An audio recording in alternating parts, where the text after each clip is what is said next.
Now to Mr. Carver for 1 minute 30. Mr. President, this agreement has given the European Union a chance to see itself as the arbitrator of European security and prosperity. However, in negotiating this very deal, you may well have achieved the complete opposite, due to the wide mistrust over Iran's stance towards Israel and our influence in both the Yemen and Palestine. Whilst President Rouhani may be a moderate, we must remember that without changes to Iran's political and governance systems, there is no assurance that a traditionalist or fundamentalist will not take control in the future, removing the current Supreme Leader's fatwa forbidding nuclear weapons. We should respectfully bear in mind that Ayatollah Khamenei is now 76 years old. The Middle East has enough security challenges as is, without adding a toxic mix of re-energised nuclear proliferation. With Iran now better positioned to develop nuclear weapons, will we see further Middle East nations seek to become nuclear powers? Already the Saudis have a nuclear agreement with Pakistan that potentially allows them to look towards nuclear weapons. Commissioner, I cannot see how this secures either the Middle East or the rest of the world.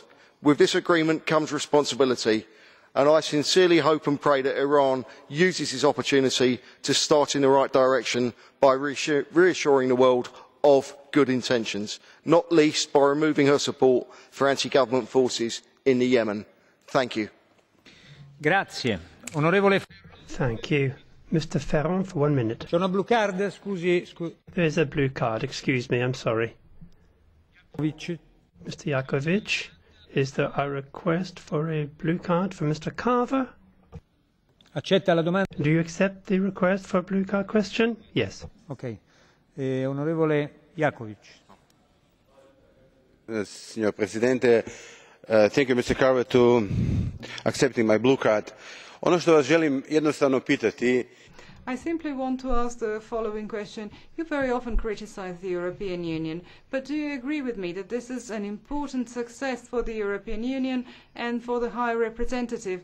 For our common policy, this is a possibility to create peace on our planet. And independently of all we know about Iran, this gives a possibility that Iran too will contribute to the peace on our planet.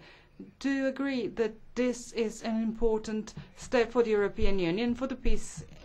Jakovic, quite frankly, I think my point, if you listen to my speech, what I was saying was there is a danger of people counting their chickens before they've hatched, and one has to look at the wider perspective. As you may well know, I'm very interested in the issue surrounding the Yemen civil war, and certainly Iran's proxy in that area, I think, sort of leads me, not least with her support for Palestine and with regards to the issues, her negative comments continually about Israel. It leads me to err on the side of caution, and I think it's important this House reflects all views from across the European Union. Thank you. Grazie.